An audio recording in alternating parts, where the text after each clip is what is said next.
On the broadcast tonight from Ground Zero here in Lower Manhattan, America remembers 9/11. It's now been 10 years since the darkest day in modern history. Thousands of Americans devoted today to paying tribute to thousands we lost. Diane Hale McKenzie. Here in New York. B. Hall. At the Pentagon. And in Western Pennsylvania. Tonight, honoring those who were taken from us on this day that will always be with us. America remembers. This is NBC Nightly News with Brian Williams, reporting from Ground Zero. Good evening. Just a few hours from now, it will be September 12th, and we'll be beyond this awful day on the calendar for another year. It's a gray evening here in New York City. Of course, this September 11th was different. It's now been a full decade since the morning when hell rained down on Earth from the sky and changed all of our lives forever. So today, in the places where it happened back then, here in New York and in Washington and Pennsylvania, tens of thousands of people gathered to mark the darkest day in modern American history.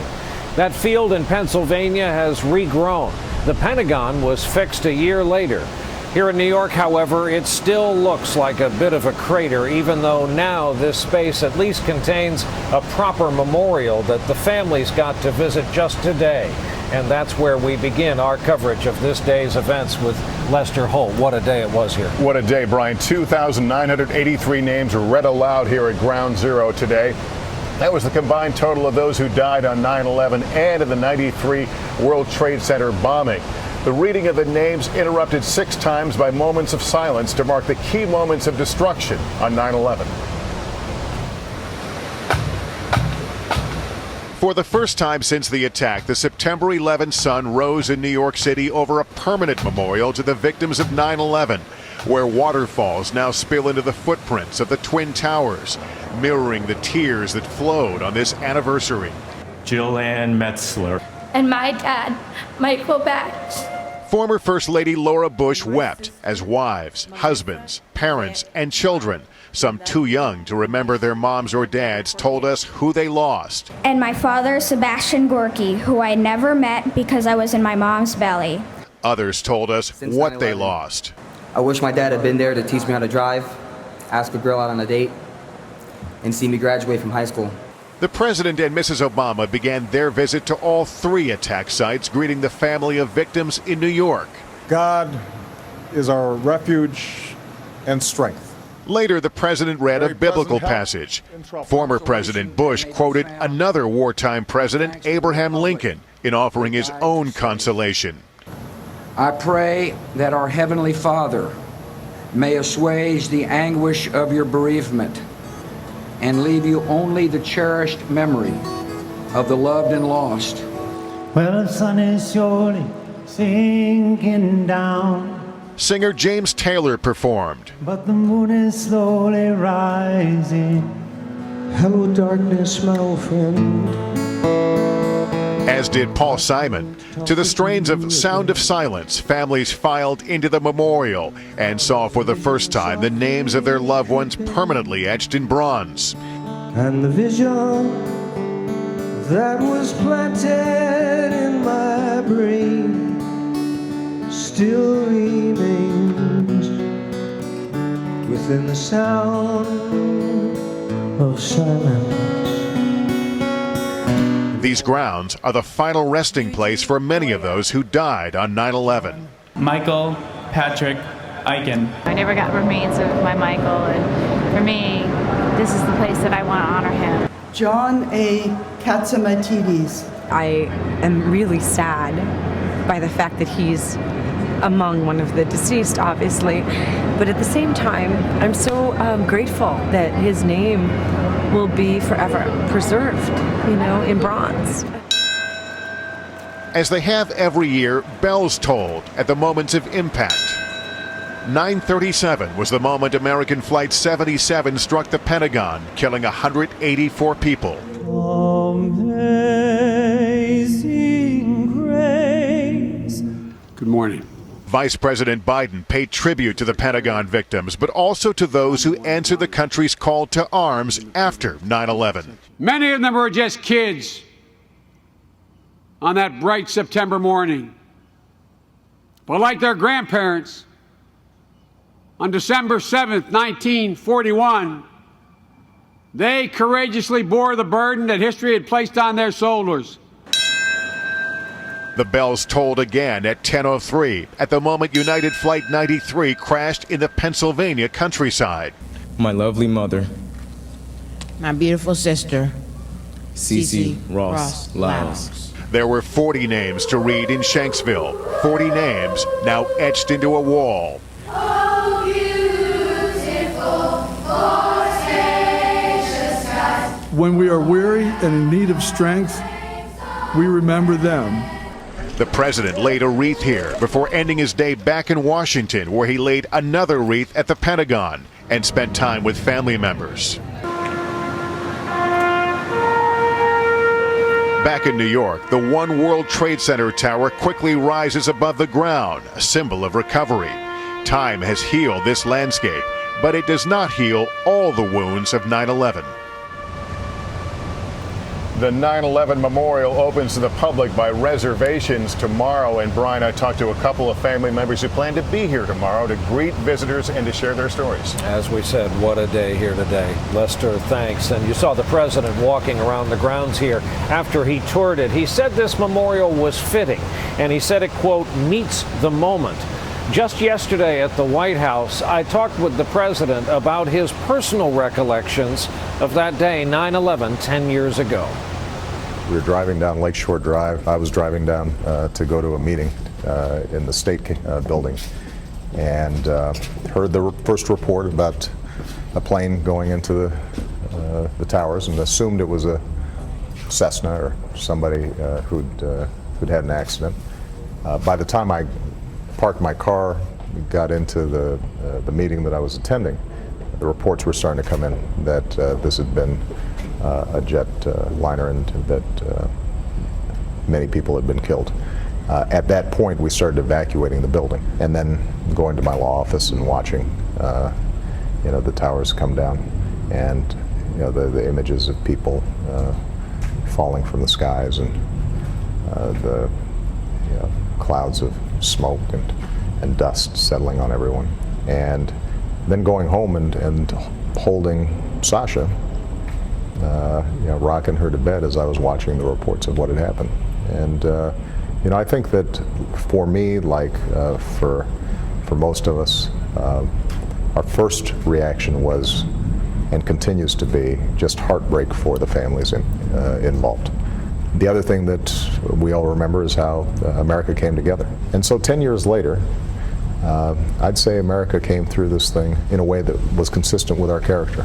We've made mistakes. Some things haven't happened as quickly as they needed to. But overall, we took the fight to Al-Qaeda. We preserved our values. We preserved our character.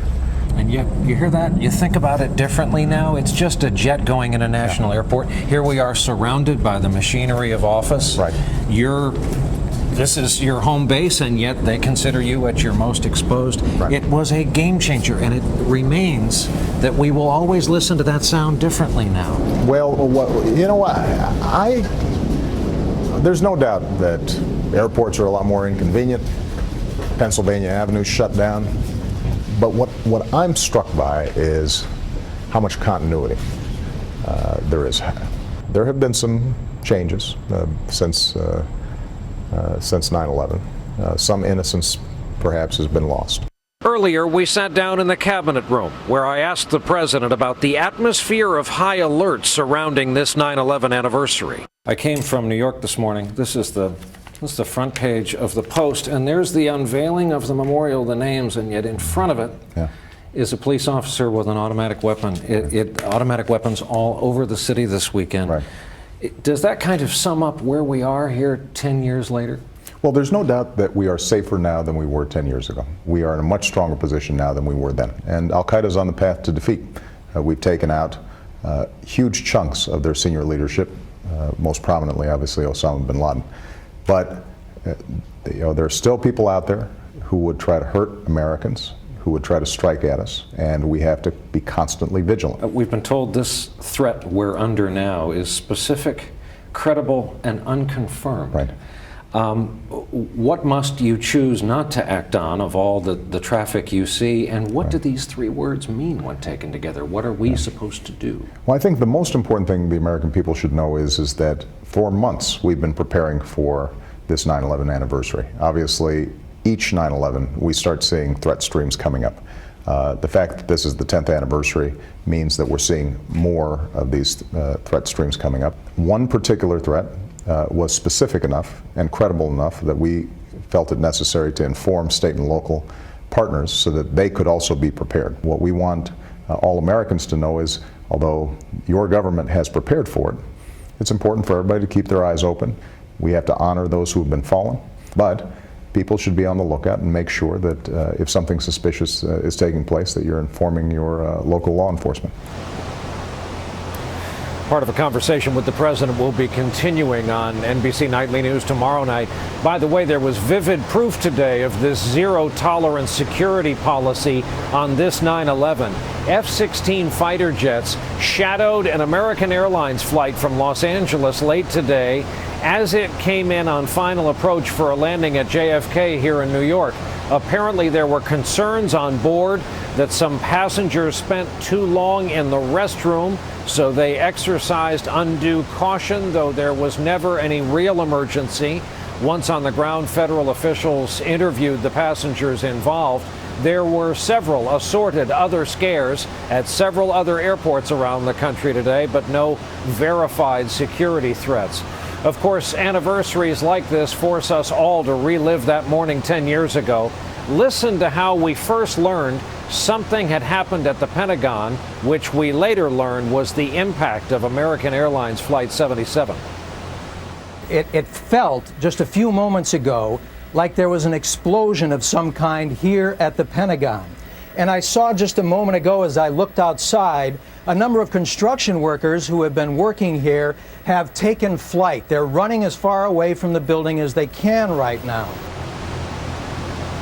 From that morning, that was our Pentagon correspondent, Jim Miklaszewski. We didn't know then that two wars would be launched in the name of 9/11. And Jim is with us tonight again from the Pentagon. And Jim, of course, there's news from one of those fronts again today.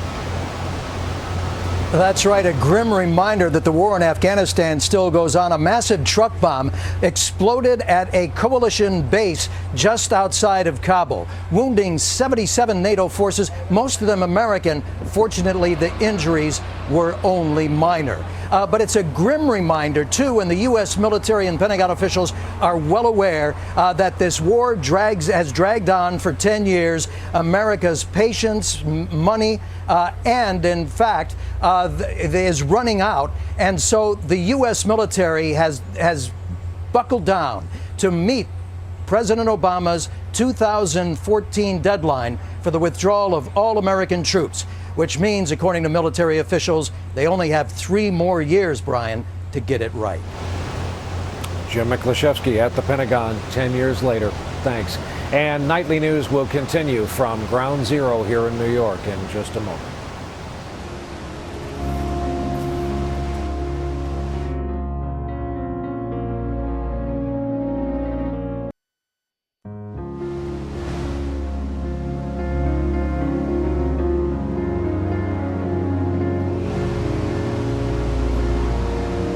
After this emotional day around the country, we're back here from New York tonight with something of a personal story for us. You're about to hear from a young man named Charlie Green. Charlie was one of our summer interns at Nightly News, and as interns go, he was just like all the others, smart, well-mannered, with a good work ethic. But we later learned he was different in a big way. He was a 9/11 kid. His father, Don, had been killed when United Airlines Flight 93 crashed in Shanksville, Pennsylvania. So we asked Charlie if he wouldn't mind talking about how that staggering loss had changed the way he looks at life. My father, Don Green, was on United Flight 93. Flying was totally his thing. That's what he did for a living. He was involved in the aviation industry. His father was a pilot. He learned to fly when he was 14 before he had his driver's license. It was his passion. He was the one who could have landed that plane. And I know in the bottom of my heart that if he could have been up in that cockpit, he would have been, and he would have landed that plane safely. We've always said that the sum of each individual passenger's legacy is nowhere near as great as the influence they had on this country as they boarded that flight, became one, and took a tremendous risk. They acted when it's hard to tell if any of us would have done the same thing. When we go to Shanksville, we have to deal with those 40 people who came together and did something so great, and then people wanting to memorialize that action. But we also have to deal with our individual loss. I lost my dad. Throughout the past 10 years, I've tried to think more of these anniversaries as less of remembering a loss and more of remembering a life. When he was my age, he lost his mother, shortly thereafter lost his father. So I've always seen his life as a source of courage for me. If he could do it, if he got to where he was, a man that I looked so much up to, then I could get that too. I've always said that I'd rather have him for the first 10 years of my life, setting up the foundation for the rest of my life, than anything else. And I consider myself so lucky to have had that for the amount of time that I did. You know, one of the things that I like to do is, as these anniversaries come and go, is to think, you know, if he was still here, what would he think of where I am right now? You know, that's been something that's kept me strong, and hopefully he'd be proud of where I am, where my family is, and, you know, I think he would. Our friend Charlie Green, in his own words about his own family's loss. We also got to see Charlie today taking part in the ceremony from Shanksville, reading some of the names, just one of 3 somber and simultaneous events on this September 11th day. We're back with more tonight right after this.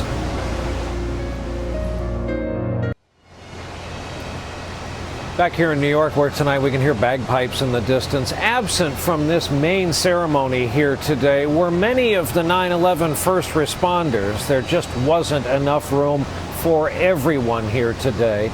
But as NBC's Kevin Tibbles found, they came anyway from around the nation and the world to mark this day and remember those who didn't make it out.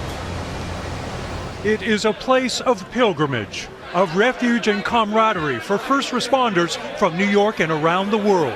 Today, here for one reason. To show that people are thinking of them. O'Hara's Pub stands directly across from Ground Zero. On that awful day, it suffered damage and lost beloved patrons. Today is a day to tell stories and remember. They don't forget, they never forget, and they feel it important to be here for that. From Chicago, from California, from London, England, firefighters and police officers stand together as one.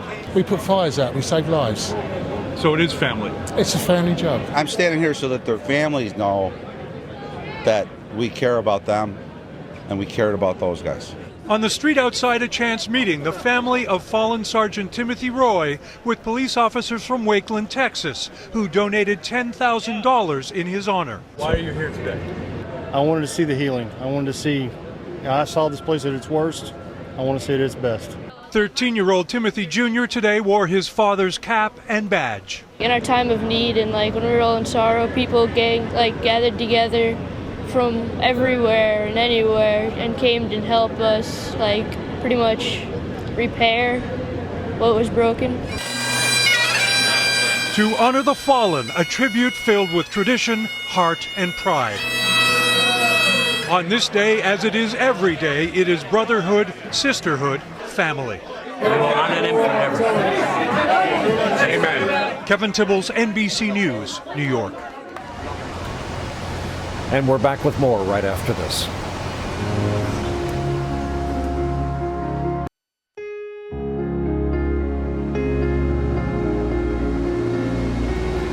As we said at the top of the broadcast tonight, soon it will be September 12th, and another anniversary will be history. So that is our broadcast for this Sunday night, September 11th, 2011. I'm Brian Williams. Thank you for being here with us, and we hope to see you tomorrow evening. We will leave you tonight with a look back at what this day looked like, this important 10th anniversary for our country.